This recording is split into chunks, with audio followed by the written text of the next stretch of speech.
شرور أنفسنا وسيئات أعمالنا من يهده الله فلا مضل له ومن يضلله فلا هادي له وأشهد أن لا إله إلا الله وحده لا شريك له وأشهد أن محمدا عبده ورسوله خليله وصفيه نبينا محمد صلوات ربي وسلامه وبركاته عليه. قال الله تعالى في كتابه الكريم: يا أيها الذين آمنوا اتقوا الله حق تقاته ولا تموتن إلا وأنتم مسلمون. وقال تعالى أيضا: يا أيها الذين آمنوا اتقوا الله وقولوا قولا سديدا يصلح لكم أعمالكم ويغفر لكم ذنوبكم ومن يطع الله ورسوله فقد فاز فوزا عظيما. أما بعد، فإن أصدق الحديث كتاب الله وخير الهدى هدى محمد صلى الله عليه وسلم وشر الأمور محدثاتها وكل محدثات في دين الله هي البدعة وكل بدعة ضلالة وكل ضلالة في النار. معاشر المسلمين وزمرة المؤمنين رحمكم الله. Allah Subhanahu wa taala mewasiatkan kepada kita untuk selalu bertakwa. Sering sekali kita dengarkan wasiat takwa di mimbar-mimbar masjid. Jumat lalu kita juga mendengar wasiat takwa. Mungkin sebagian kita bosan untuk mendengar wasiat untuk bertakwa. Tapi ketahuilah jamaah, sesungguhnya surga Allah Jalla Jalaluhu uiddat lil muttaqin. Allah persiapkan untuk orang-orang yang bertakwa karena ia adalah sebaik-baik wasiat.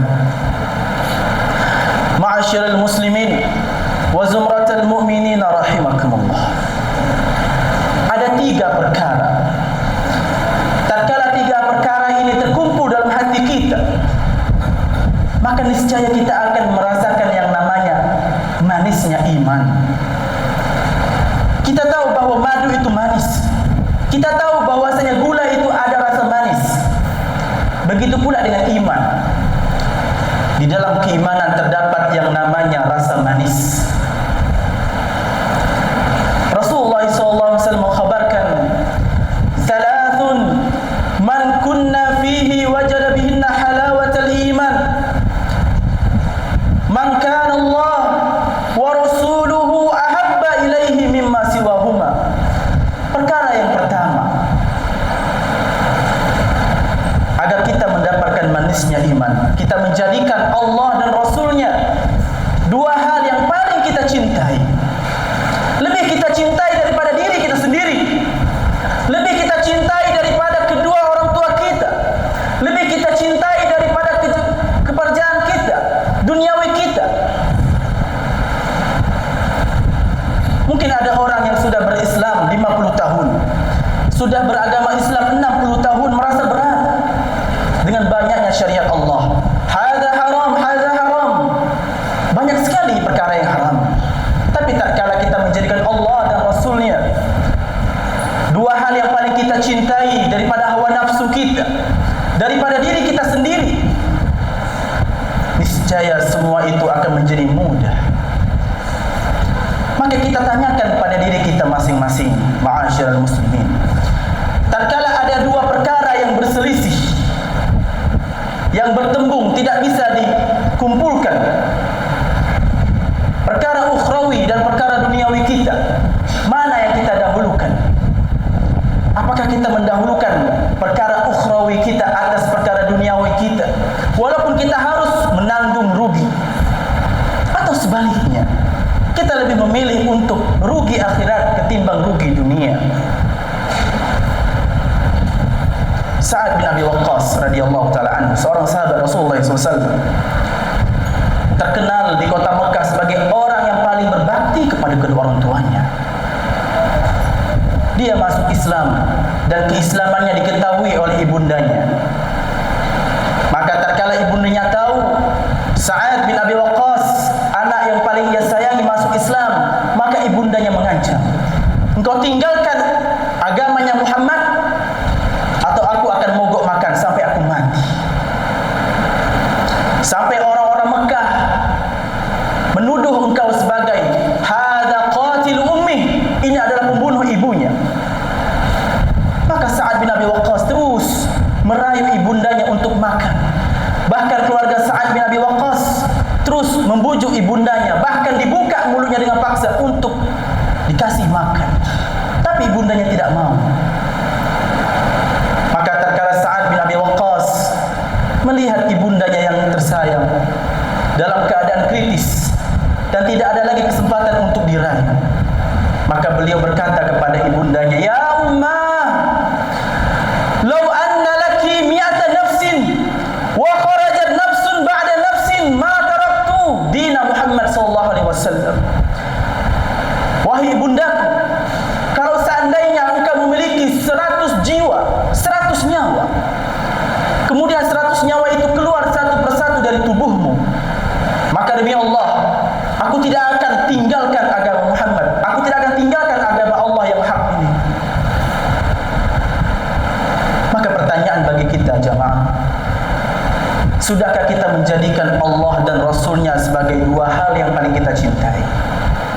Atau sebaliknya, masih ada rasa hawa nafsu kita untuk mengesampingkan hak-hak Allah, mengesampingkan hak Rasulullah SAW. Perkara yang kedua, an yuhibbal mar'a la yuhibbuhu illa lillah. Dia memiliki hubungan dengan manusia, tetapi diangkat atau dibangun di atas cinta kepada Allah. Hubungannya dengan manusia dia angkat atas dasar cinta kepada Allah. Bukan karena satu ormas, bukan karena satu masjid atau satu yayasan, tidak. Tapi dia membangun hubungan dengan manusia karena Allah. Seorang suami, dia mencintai istrinya. Karena apa dia cintai istrinya? Begitu pula seorang istri, karena apa ia cintai suaminya? Kalau seandainya cinta yang ia bangun karena Allah, insya Allah pernikahannya akan langgeng dan awet.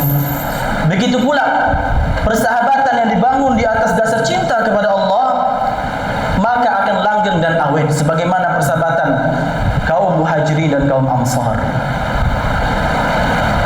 Ma'asyiral muslimin rahimani wa rahimakumullah.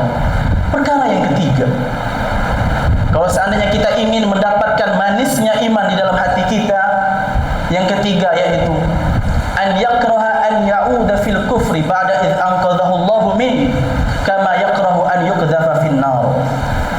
Dia membenci untuk kembali kepada kemaksiatan. Dia membenci untuk kembali kepada keadaan kekufuran. Tatkala Allah telah menyamarkan dirinya, tatkala Allah Subhanahu wa taala telah memberikan petunjuk hidayah taufik, walaupun wasilah untuk bermaksiat itu ada, walaupun kesempatan untuk bermaksiat atau kembali ke kufuran, ke masa yang kelam itu ada, walaupun teman-temannya dahulu terus membujuk untuk kembali bersama-sama ke keadaan yang kelam tersebut, tapi ia benci untuk kembali, sebagaimana ia benci untuk dilemparkan ke dalam neraka Allah Subhanahu wa taala. Waliyadu billahi minan nar. Hadza wallahu a'lam bissawab. Barakallahu li wa lakum fil Qur'anil azim wa nafa'ani wa iyyakum bima fihi minal ayati wa dzikril hakim. Aqulu qawli hadza wa astaghfirullah li wa lakum wa lisairil muslimina wal muslimat min kulli dhanbin fastaghfiruh innahu huwal ghafurur rahim.